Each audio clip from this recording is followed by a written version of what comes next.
She began her career acting in the small neighborhood theaters of Chicago before entering the New York theater scene of the late 80s.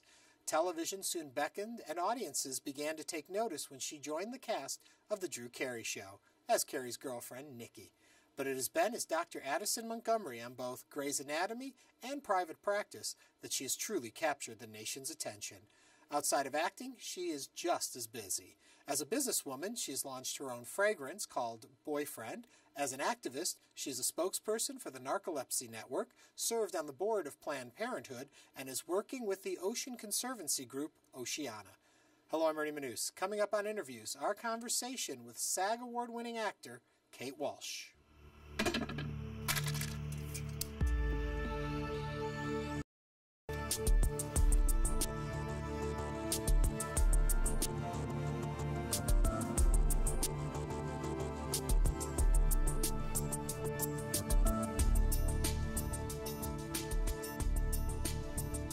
What would you say are the most exciting things that fame has afforded you in life? Wow. I guess the ability to speak out about things that I care about. You know, there's better access to, other projects, and but really, I think more freedom, probably. I mean, and then in some ways, less freedom because, of course, you're more public, and people sometimes recognize me or take pictures of me as soon as I open my door in the morning to pick up my paper. Was it what you expected it to be? Was success? I know you had worked for many years as I'd say, a working actor. Yes. And then big time success hits, big recognition. Was it what you expected it to be like? No, I think that you can never anticipate it. We have this idea, but that was never the goal, I guess. I just was always thinking job to job, as you say, as a working actor, and there is this whole village of us that are quietly working, and but not on hit television shows or movies. So I was really gratefully and happily working. I was just going job to job, which is what you do as an actor. You're freelance and, kind of a gypsy. So suddenly you get this great opportunity, or I got the great opportunity of Grey's Anatomy, which again was couldn't have been planned. I was supposed to do, 8 episodes. Or 5 episodes, and then be done. And I had another pilot that I was shooting for ABC, a half-hour sitcom, and it was like, well, this was really fun, and Grey's hadn't even aired, and then, of course it did, and then my pilot didn't go, and they asked me to come back as a series regular, and then it was a huge hit. We couldn't have anticipated any of it, and or any of the stuff that it brought with it. So timing-wise, you came in about the 6th episode, right? You came in a little ways after the beginning. Yes, episode 8 I came in on. But the show hadn't started airing, so you had no idea the success you were walking into. No, and the first episode was their last, the last one that they aired, I believe, of the season finale, because they started it. Yeah, but when I came in, they didn't have a name. They kept changing the name, even at table reads. At one point, it was Complications. Then it was Surgeons. I was like, let's stick with Grey's Anatomy, people. I'm just saying, I have a feeling about it. It's catchy. Could you tell, having worked in all the television work you had done before, could you tell that in the script it was something special, that this would resonate? I felt it was something special, but here's what I'll say about that. I always feel like they're all going to be great. The one. And you have to believe that. I mean, unless I've never been a person that's just taken, all right, I'll take a clunker or whatever. Okay, I just need a job. I've always needed a job, but I always found something that I really liked. So, but we always, I think, believe, right up until you're fired, or they're like, it's not going. I remember I was doing this show called, I could say it, Men's Room, because we never saw the light of day. We shot 6 episodes. It was for NBC, and it was John Cho, and this guy Scott Cohen, myself, and a couple other people. And we're like, yes. And we're shooting that 6th episode, and it's our dinner break, and the producers come in, and we're like, and all we're getting is positive reinforcement and strokes. The network loves you. Everyone loves it. I can't wait. And they're like, yay. And they come in to give us our pep talk at dinner. No, you're fired. It's done. We're going to finish taping, and then you got to pack your stuff up. You're like, what? You say that, though, that they tell you it's great, it's great. Do you get to a point where you stop believing what they say? When does the realization hit that that's what they say to everyone? Yeah, it's a strange kind of schizophrenia, though, because you have to believe it because you're doing it. You're like, this is, but then you also have this cynicism of I don't believe anybody. So But with Grey's, I will say, I remember it was kind of like going into, you know, Heart of Darkness or something when I got there, because, again, they didn't have a time slot. They had been shooting for several months. They were on their 8th episode. You know, the network kept changing the title. It was all like, they're like, we don't know how long we've been here. We don't know what's happening. And I was like, hey, guys, this seems pretty good to me. And then we were showing episodes during lunches, like to kind of keep morale up. To show it to the cast and crew. Hey, everybody, this exists. So I would go and I went to watch it, and I'm like, this is really, really good. This show is amazing.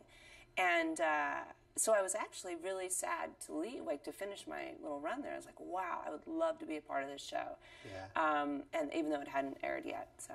Yeah. Okay, take me all the way back. So you're the 5th of 5 children? Yes. I'm the youngest of 5. Do you think that being in a group of that many children makes you want to perform, to stand out, to be recognized?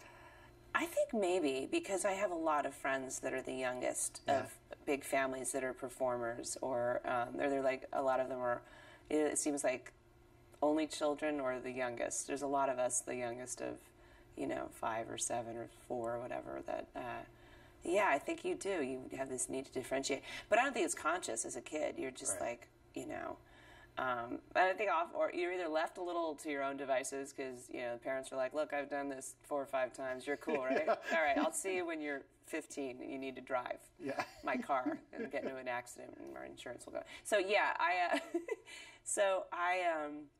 but I was also, my parents were divorced when I was young, so I also kind of had this only child experience as well in a way. So I sort of like left to go and, you know, amuse myself and make things up and, you know, find something to do, as my mom would always say. Was it acting per se, theater, film? What was it you wanted to do? Well, I used to watch old movies with my mom. We'd watch the $1 Million Movie. That was like our little ritual.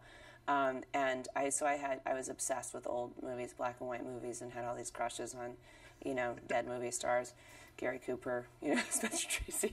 But I was like, this is amazing, and was really caught up in the stories. And musicals, too. I loved musicals, and Gene Kelly, and, I was just obsessed. So I thought, wow, that would be great to do something like that. But I started doing theater, children's theater. That's what I did. I did plays in school, and did children's theater, community theater, and, you know. A little side note, your 2 brothers are also filmmakers, right? My one brother is, my one brother, Joe. He's made a feature. We both worked together in a short film, and he's, writing and continuing. He works in the industry, and, So is it something in the family blood to be there? Maybe. My sister acts a little, and then, maybe. Well, my grandfather, my Italian grandfather on my mother's side, he was an actor. He was in the first production of Damn Yankees on Broadway. Really? Like, way back when. Yeah. And he would sing opera, light opera. So there was definitely, he was a performer, you know.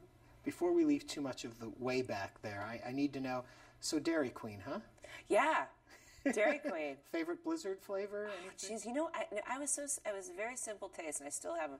I was never into the Blizzards. I mean, it was actually a newer thing that they were just starting the Blizzards. I was like, cool, you know, like I made a lot of Blizzards, clearly. Could you serve it upside down?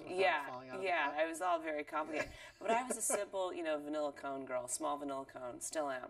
Chocolate dip, maybe? Maybe chocolate dip if I was really feeling, you know, crazy. Yeah. Or the sprinkles, the crunchies. Yeah. My friend's father owns a Dairy Queen, which, you know, when you're a kid up until really now, that's kind of like the jackpot. Like, you own a Dairy Queen? Let's go.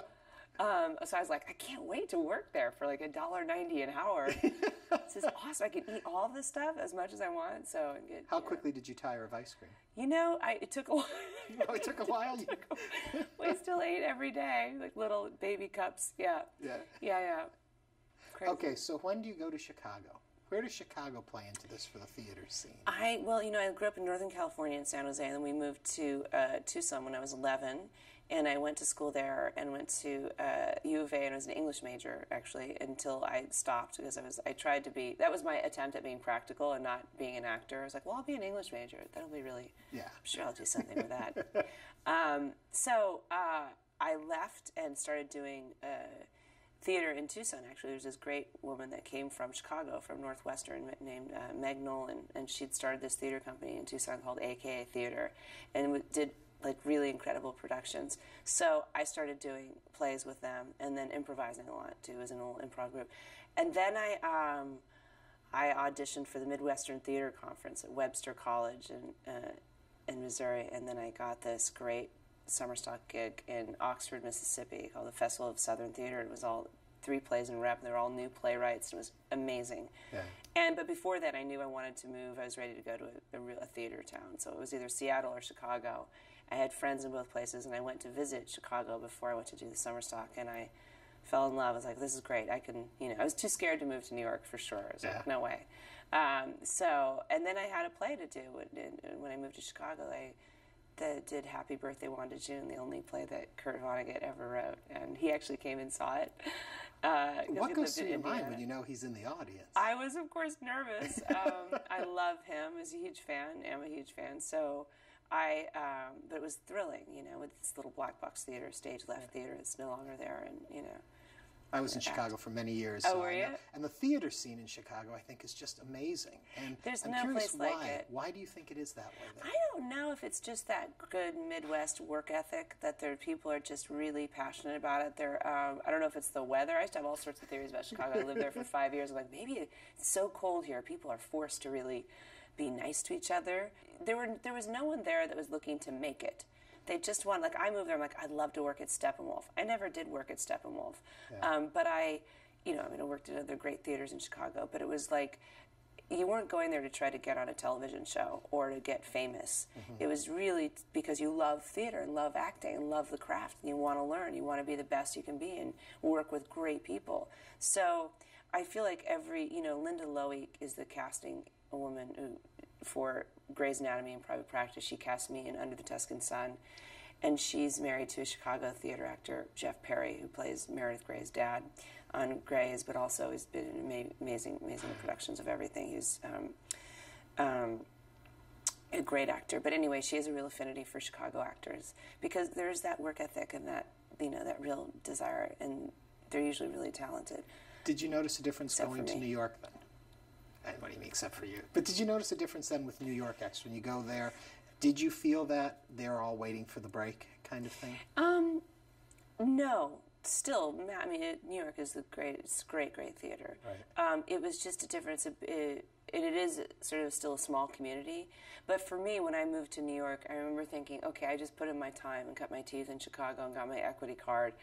And I didn't want to do, I was like, oh, it's going to take me a long time to get to know people here and get in the whole scene and the community. And so, and also I think the way my career has gone is I have my plans and then life happens. Right. When I moved to, Chicago, I was like, I will do theater and then I will subsidize the theater with voiceover and commercials. I mean, I did one commercial in my life. I couldn't book one to save my life, and in New York, I'm like, well, I'm going to go to New York and I will continue to do theater and do independent film. That's how it will go. And it's what happened was I did a downtown theater, the Ontological Theater, did a lot of improv, and then started working in television because that's what came to me. Yeah. So I feel like that's sort of been my life. You have your goals and ideas, and then you kind of go with what comes to you. And it was a good point for you to be in New York with television, because television had kind of left and then was back now. A lot more shows were being shot there. Yeah, well, and I went out, the first television show I did was an episode of Homicide, and John McNaughton was directing it, and he had directed this little movie called Normal Life. After Henry, Portrait of a Serial Killer, he did this movie, Normal Life, and he cast me. I was doing a play in Chicago, and they cast me from that for a small role, and then he cast me, then just gave me an offer to play in this guest spot on Homicide, which was great. And also terrifying, because he's the kind of director who's like, well, I hired you to act, go ahead, do your stuff. And I was like, well, I've never done a television show before, That's what I always wonder about, too. Actors who cut their teeth in the theater and then are on a real television set. It's totally all of a sudden, different it's like, okay, do your thing. Totally different medium.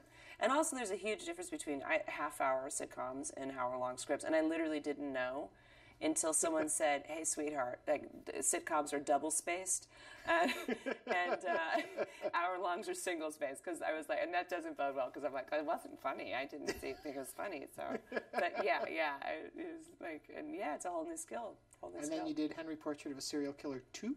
That's right. You Part got the 2. sequel. Uh-huh. I didn't know there was a sequel. Yes, well, it's a little known fact. It was really powerful. Yeah, was it? It was really fun. It was like, my first big role in a movie. Yeah. Much to my mother's chagrin. She's like, what? Can't you do something more wholesome than a serial killer film? Yeah. I just moved to New York, and I moved back and slept on someone's couch to go do that movie. But Chuck Perrello directed it, who's actually really great, and he was John McNaughton's assistant and then protege, and then started making, and he made a bunch of kind of horror films. Tell me about hitting the Drew Carey Show. When you got there, what did you think was going to happen? That was a real, kind of Hollywood moment, because I had gone on tape from New York, which that's how I got most of my work. I was working all over. I was traveling a lot and shooting in Chicago and shooting in LA, going back and forth. But I had put it on tape in New York for the casting director, and then they called. They said, "Okay, get on a plane. You're going to go meet Drew Carey and read with him and Bruce Helford, who is the creator and showrunner. And if you get it, you're going to start work immediately. If you don't, you're going to come right back home. So if you get it, you're going to be on for a year." I was like, "Well, what do I do? I mean, they're like, well, either pack your bag for a night or for a month or whatever." So I, hedged my bets and packed for a month, and got the show. Got the job. So that was really exciting and terrifying. And I remember right before I was going to do the first taping, and Jerry Cohen, this guy is great, is directing it. Directed a lot of Drew Carey, a lot of sitcoms. And he turns to me right before, and there's the studio audience there. We're about to do my first, big sitcom taping. And he says, he turns to me, he's like, "Oh, you know how to hold for applause, right?" And I'm like, "Yes, I do." Like, "Yes, thank you for that vote of confidence," right before I go on.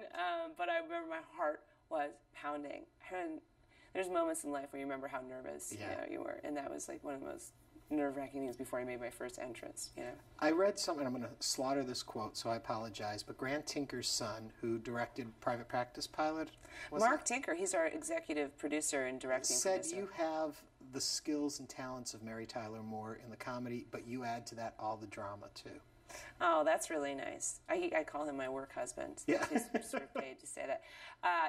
Well, that's very kind. And and this is sort of the strange thing that I really had I've done both. In Chicago, I took like one class at Second City. I did some, I went to Improv Olympic and Annoyance Theater, these other well-known comedy theater institutions in Chicago. But I did a lot of mostly straight theater, trained at the Pavement Theater Workshop. I did Shakespeare Rep and very, very serious, heavy drama plays. But I always did comedy improv and a lot of sitcoms in half hours. So it is kind of odd that I ended up as a serious doctor on a television show. But, Shonda writes a lot of great comedy in her stuff, too. But yeah, I definitely, I miss that. Is it hard to make sure when you deliver, especially in a drama, when there is humor, not to play it too broad? Is there a balancing act that you're aware of? I think so, and I think it helps when when it's in the writing. It's usually in the writing, so there's not big jokes or it's really it's more subtle, and I really like it. I mean, as much as I love half hour because it is the closest thing to performing live you are in front of a live audience, and you get laughs and it feels more like theater, like you do a little play every week, and there's something really satisfying about that. I love the subtlety of a single camera show. Yeah. You have all of this work. You're doing the show. Yes. And you also decide to start a perfume company. Why not? Why? I know. I'm crazy. Because it's not just, your name wasn't just sold. You didn't sell your brand. No, I didn't license You deal. actually I are started involved. a company. I think I think that this is how things have happened with me. Like I'm working on a film for next hiatus. And I'm this company. When something comes and won't leave me alone, because I think I'm kind of lazy by nature. I mean, I work this job on private practice, which is about 70 hours a week, and then press and all the stuff on top that goes with that.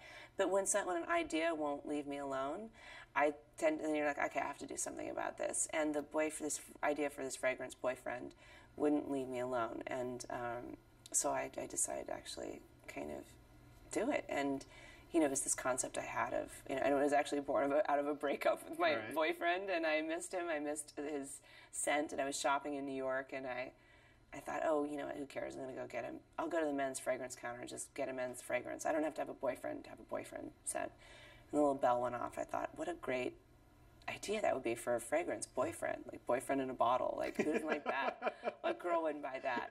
And then I kept thinking, actually, of all these little taglines and slogans, like, oh, my mother loves my boyfriend, all my girlfriends want my boyfriend, even my boyfriend likes my boyfriend, all these little ding, ding, ding, ding, ding, like kind of ads and everything. But I let it go because I was not interested in doing a celebrity fragrance, because I thought, it annoyed me. I've done endorsements. I did Cadillac ads. I've done plenty of endorsements and still do them. But I always thought, oh, it's so weird to me that somebody just puts their face next to this and we're supposed to buy it, and even though that's kind of how it all works, and for good causes and that's kind of how it works. But I had no interest in it, and there were so many out there. There's 1,200 fragrances in the market. There's 1,200? Yeah. Wow. Yeah. So then how do you know yours is unique? I think it is. Yeah, I think it is.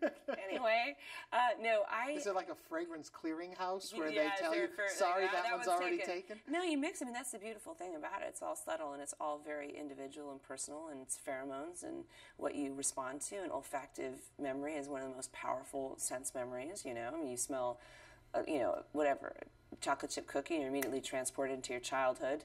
And you remember a very personal moment in your life, and it's the same thing with fragrance. So anyway, I went and I couldn't, the idea wouldn't leave me alone, essentially. And the boyfriend who inspired the whole fragrance was actually a business guy, and said, here's how you do it.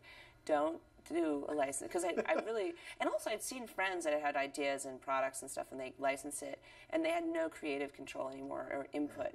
And that was really important to me, because I feel like the story of the fragrance is really what it's a huge part of it, and connecting with women. And I feel like I know how to do that, and I wanted to do that. It was important to me. I enjoy that.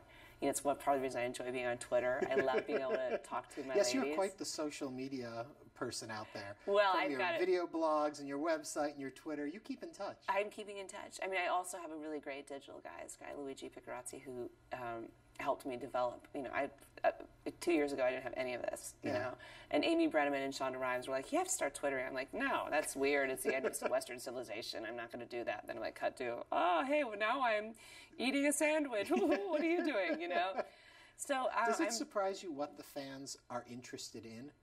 The tweets that get which reactions? Like, I'm eating a sandwich might get so much more than I've just found a way to end food. You know what? Food is important to all of us. Yeah. I'm a huge foodie. I love eating, and so I always find that a good food tweet is going to get some response, especially from women. Like, we love to talk about food. I mean, boyfriends and food. What else is there? Oh, clothes. Back to the fragrance for a minute. What I'm fascinated by is home shopping. And how that's still such a force out there. And I think a lot of people don't recognize how strong and influential that is. 95 million people tune into HSN a year. It's like huge. Yeah, crazy. And you sold out your perfume. You went on the first time and sold out, not expecting it to be... Sold out in about 20 minutes, which was awesome. And again, but when I was coming up with the concept, which is the combination of masculine and feminine. It's a men's scent sort of faded on a woman's skin, so it's got the florals and it's got these other notes.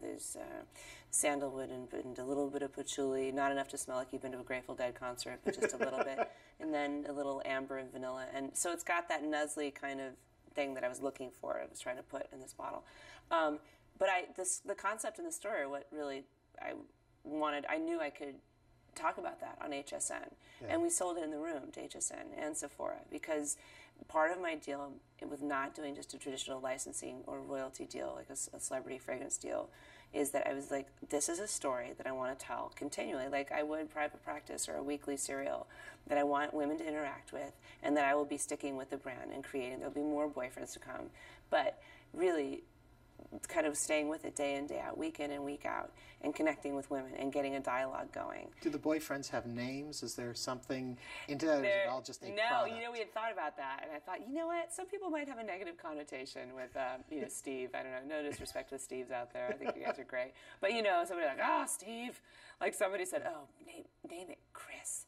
Oh, Chris's are jerks. I was like, I know a very special Chris, and he's not a jerk.